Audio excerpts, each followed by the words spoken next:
Hey guys, if you click that link, you're wanting to know as I'm learning and I'm starting to get involved with this myself, not just as a real estate agent that's out there that's advertising like, hey, I take care of investors, but somebody that's going to be investing himself out here in real estate. So stay tuned to the end and I'll start walking you through this entire process of what I'm looking at and what I'm doing.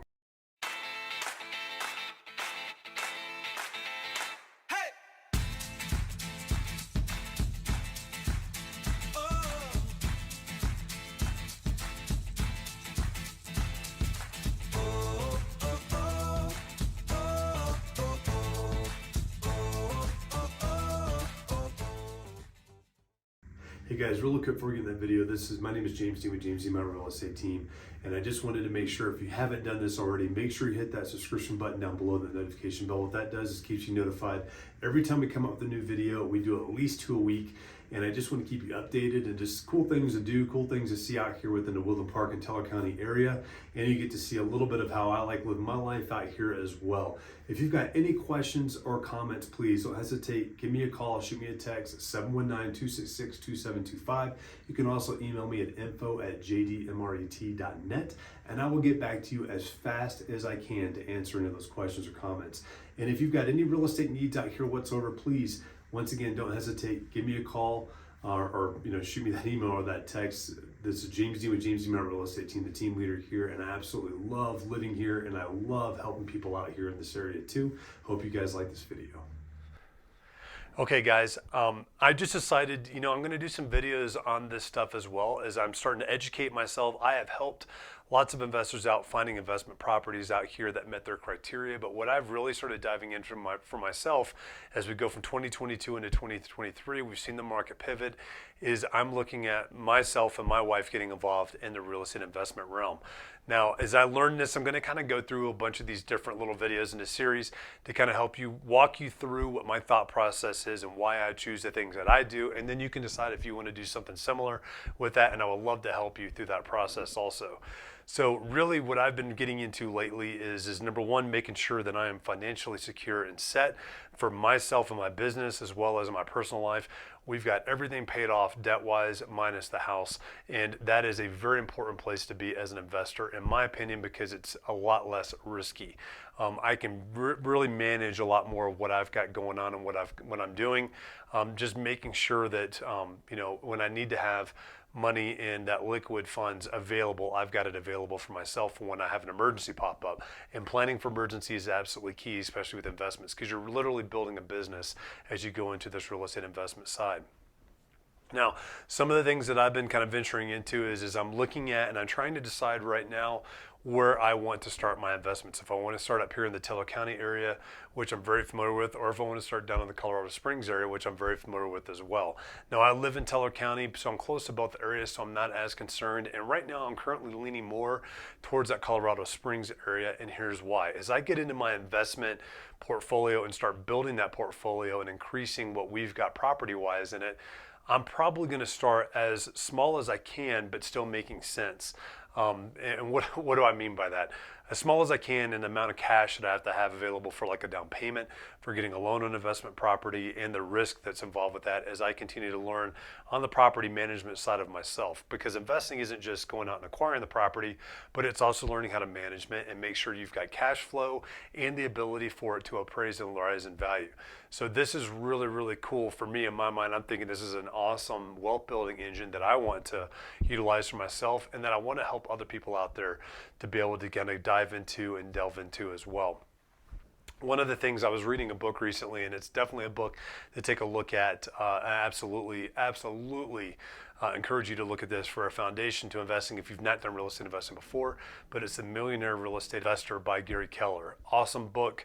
It kind of gives you a foundation and a pathway to follow if you're looking at getting in the investment side, and it really kind of helps break things down and bring to light what we're looking at with the investment side. Now, you can sit here, and I'm a believer, you can take stats and turn stats into basically anything you want to kind of turn them and make them say what you want to on there. I mean, that's part of statistics.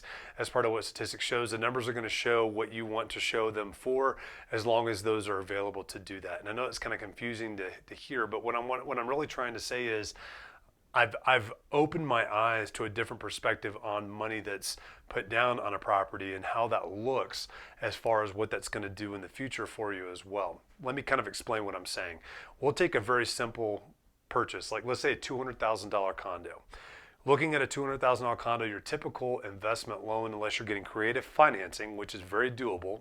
I'm not discounting creative financing. I'm just doing something very conventional just to kind of drive home a point. $200,000 piece of property, $200,000 condo. You're typically going to need 20% down to be able to do this through a conventional lender that's going to lend you the rest of the money. So 20% down, 80% through the lender. They want to know you have skin in the game on this, especially if you're not living in it at that time. So we're looking at $40,000 you're putting down approximately on this $200,000 home. Now, traditionally, when you start looking at investments, and this is the way I thought for a long time, you're looking at the appreciation of a $200,000 home. You're like, oh, I've got a $200,000 home. Let's say it appreciates on an average amount, which is typically right around 5% if you average out all of the appreciation that we have in the real estate market for the last 40, 50 years on there. So 5% a year on that. So 5% a year on $20,000, $10,000 appreciation. So $10,000, so you're looking at it, you're like, oh, so my investment's only appreciated 5% interest. Is that even staying up with like inflation these days or anything? It's only gone up 5%. That's not the way to look at it. And that's the way I always looked at it before. What's been open to me is well, you don't have $200,000 that you use to purchase that.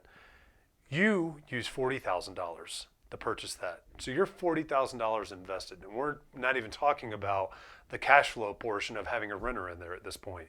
I'm just talking about the $40,000 that you put into the home.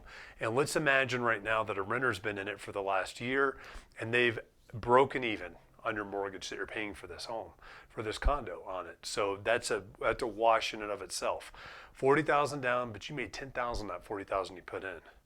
That's 25% interest on the $40,000 you put in with that 5% appreciation. So think about that for a minute, because that, when I read that and I saw that, I was like, oh my gosh, I've been thinking about this completely wrong in this aspect. You're making 25% appreciation on the cash you put in 1 year, that $10,000 that came out. Now, if you increase that ability and you look at your ability to actually find a place that you can rent and make cash flow on it, and you might make $100, $200 on there in addition. Now, I would completely flip and say, hey, you need to make sure you've got enough for 1 year's worth of rent on that place for worst case scenario. Now, why did I go as drastic as 1 year? Well, you don't know what kind of crazy maintenance issues you're going to have. Maybe you need to replace a furnace, hot water heater, oven goes out, something happens within that house. Those are worst case scenarios on the maintenance side. On the rent side, who knows if another COVID's going to come around and all of a sudden your tenant by law doesn't have to pay you rent because of COVID coming in. You want to make sure you got that year's worth of emergency funds for your mortgage to take care of you and to make sure you're taken care of. Now, a lot of that can be mitigated too by making sure you're getting the correct tenants that come in there, making sure you're being very strict on your criteria that happens with this too. But using that cash flow for that is very important for that. Now, on top of that, what's happened in that year is you've already got $40,000 in that. It's appreciated another $10,000 on top of that, 5% appreciation on there. So now you've got $50,000 of equity in there, and you're starting to build that equity. You're letting your renter pay down your mortgage on the house itself, and you're reaping the benefits of both the equity and the cash flow that's coming out of that. So that's kind of what I'm getting into, and that's a long-term rental. Now, as we get more into these videos, I'll start talking a little bit more about the different types of rentals investments that we have out here, why I believe what I believe and what I'm seeing out here as well. But I hope you guys really kind of enjoy this kind of process as we work our way through investment real estate. I really hope you guys enjoyed that video. Don't forget, if you've got any questions, comments, whatever you've got, please send them to me. You can call, text me at 719-266-2725. You can also email me at info@jdmret.net. I would love to be your local real estate agent. I'd love to be your local expert. So anything, it doesn't have to be real estate related, please don't hesitate to ask. Let me know what those questions are and I will get them right back to you. I look forward to seeing you guys next time.